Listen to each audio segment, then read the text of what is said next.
আসসালামু আলাইকুম, আশা করি সকলে ভালো আছেন। ফিরে এলাম আজকে নতুন আরও একটি ভিডিও নিয়ে।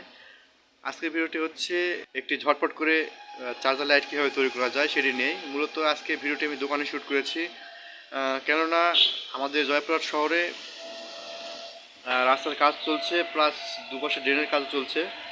তো এর কারণে বৈদ্যুতিক যে পোলগুলো আছে এগুলো মানে সরানো হচ্ছে। এর কারণে লোডশেডিং হচ্ছে, না হওয়া নয়। তো এই জন্য মূলত চিন্তা করলাম যে ঝটপট একটি চার্জার লাইট তৈরি করে নিই দোকানের জন্য। তো চলুন বেশি কথা না বাইরে দেখে আসি। লাইটটি তৈরি করার জন্য প্রয়োজন হবে একটি ব্যাটারি। আমি একটি মোবাইলের ব্যাটারি ইউজ করছি, তো আপনারা চাইলে অন্য কোনো ব্যাটারি ইউজ করতে পারেন।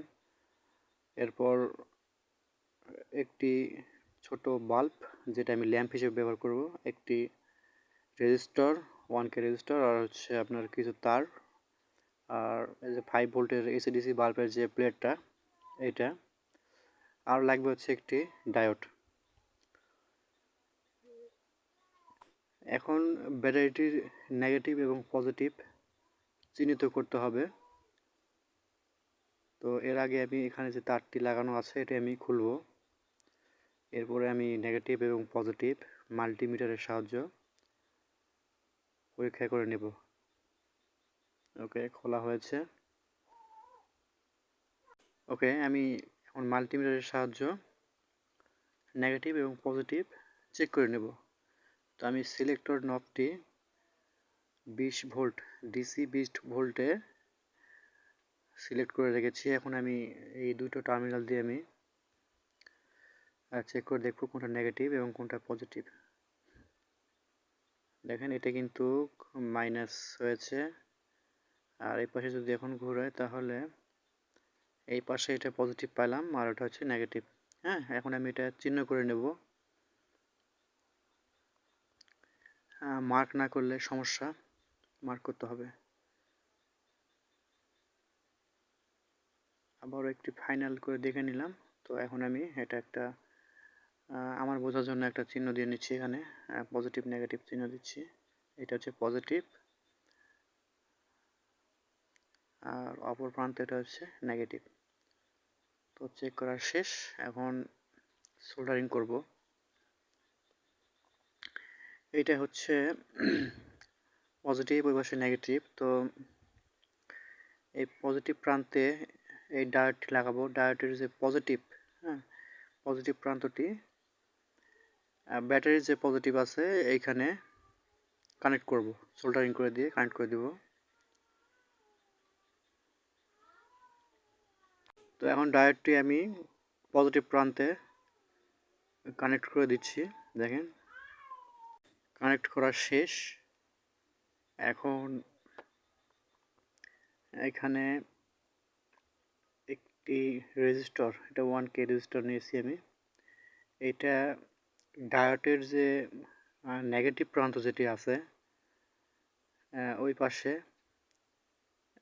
কানেক্ট করতে হবে। নেগেটিভ প্রান্তে কানেকশন করে দেব। লেগগুলো একটু ভালোভাবে ঘষে নিতে হবে, তাহলে সোল্ডারিং করতে সুবিধা হবে। দেখেন রেজিস্টারটি। তো এটা এখন আমি ডায়োডের নেগেটিভ প্রান্তে কানেকশন করব। ভালোভাবে বোঝা যাচ্ছে না, লেন্সটি এখনো ধরেনি। যাই হোক, নেগেটিভ প্রান্তে কানেকশন করে নেব। তো দেখেন রেজিস্টারটি আমি এখন ডায়োডের নেগেটিভ প্রান্তে সোল্ডারিং করতেছি। এগুলো কাজ খুবই সেন্সিটিভ, ভুল করলে কখনোই হবে না। সো মনোযোগ সহকারে দেখতে হবে। আর এগুলো ভিডিও আসলে স্কিপ করার মতো কোনো ওয়ে নেই, কেননা খুবই গুরুত্বপূর্ণ এগুলো মোমেন্ট থাকে। কিছু কিছু মোমেন্ট যেগুলো স্কিপ করলে আসলে আপনারা যদি বাসায় করতে চান সেক্ষেত্রে সমস্যা হতে পারে। তো দেখেন এখানে কিন্তু রেজিস্টারটি কানেকশন করা শেষ। এখন এই যে লাইটটি দেখছেন আমার হাতে, একটি দেখেন চেক করে নিচ্ছি কোনটা পজিটিভ কোনটা নেগেটিভ। হ্যাঁ, আমার হাতে এই পাশে যেটা আছে বাম পাশে এটা হচ্ছে পজিটিভ। তো এইটা এখন আমি এর সঙ্গে কানেক্ট করব। এটা মূলত ল্যাম্পের কাজ করবে যখন ব্যাটারিটি চার্জ হবে তখন এটি জ্বলবে, আর চার্জ না হওয়া অবস্থায় এটি জ্বলবে না। হ্যাঁ, তো এই কাজে মূলত এই লাইটটি ব্যবহার করা হবে। তো লেগগুলো ভালোভাবে ঘষে নিচ্ছি যেন ভালোভাবে সোল্ডার করা যায়। এখানে লেগটি একটু বড়, রেজিস্টারের লেগটি, এটা একটু কেটে নিচ্ছি, নিয়ে ছোট করে দেন ওর সঙ্গে আমি সোল্ডার করে দেবো। পজিটিভ প্রান্ত, লাইটের যে পজিটিভ লেগটি আছে সেটি ওর সঙ্গে কানেক্ট করব।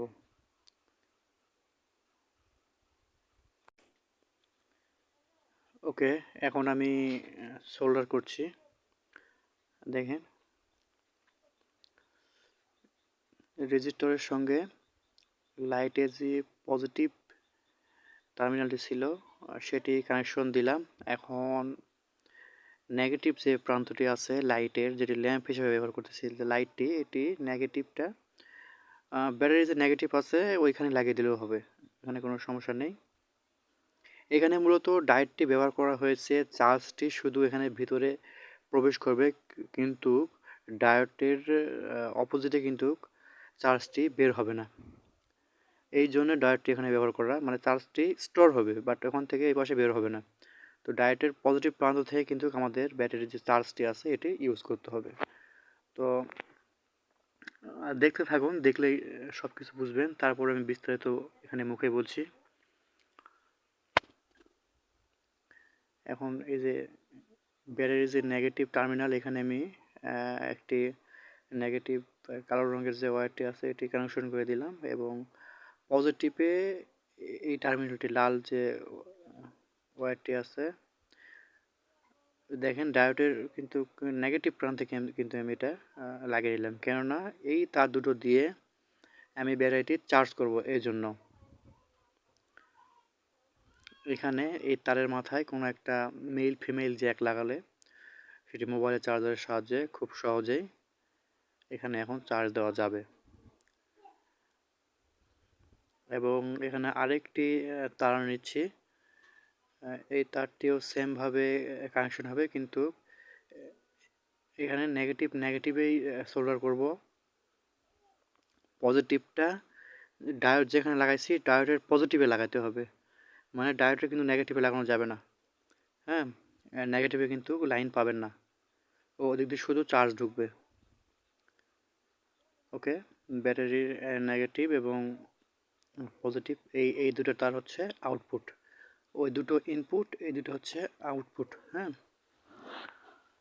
তো এখন যে লাইটটি আছে, এই যে যেটা আমি ল্যাম্প হিসেবে ব্যবহার করেছি, চার্জিং ইন্ডিকেটর, তো এটার নেগেটিভ যে টার্মিনালটি আছে এটা নেগেটিভ টার্মিনালে সোল্ডার করতে হবে। এখানে একটু খুলে গিয়েছে, ওকে, আবার লাগিয়ে নেই। ওকে, ল্যাম্পের কানেকশনটি আমি করে নিয়েছি। দেখেন এখানে কিন্তু একটা লাইন ইনপুট, একটা হচ্ছে আউটপুট। হ্যাঁ, নিচে যেটা আছে এটা চার্জ হবে, ওই পাশে যেটা আছে আর যেটাতে আমি লাইট কানেকশন দিচ্ছি ওটা কিন্তু আউটপুট, ওদিক দিয়ে আমরা ব্যাটারির চার্জটি ব্যবহার করব, আর এই পাশ দিয়ে এটা দিয়ে কিন্তু আমরা চার্জ দিব। দেখেন লাইটটা কিন্তু জ্বলছে। হ্যাঁ, দেখেন দেখেন খুব সুন্দর কিন্তু লাইটটি জ্বলছে। দেখেন খুব ছোট্ট একটা প্রজেক্ট এবং অল্প সময়ের ভিতরে তৈরি করে ফেলেছি, কেননা দোকানে লোডশেডিং হচ্ছে। লোডশেডিংয়ের কারণে চিন্তা করলাম যে একটু ঝটপট কিছু করে নেই। তো দেখেন লাইটটি কিন্তু, চার্জার লাইটটি কিন্তু তৈরি। শুধু চার্জিং যে ইনপুট আছে, ইনপুটে এখানে একটা মেল ফিমেল কোনো জ্যাক ইউজ করলে, যেমন এই যে এটা দেখেন, একটু দেখাই আমি, চার্জ দিলে কিন্তু ওখানে যে ল্যাম্পটি আছে, যে লাইটটি আমি ব্যবহার করেছি সেই লাইটটি কিন্তু জ্বলবে। লাইটে জ্বলে মনে করবেন যে ব্যাটারিটি চার্জ হচ্ছে। পজিটিভে দিচ্ছি, একটু তারটা ছিঁড়ে দিতে হবে।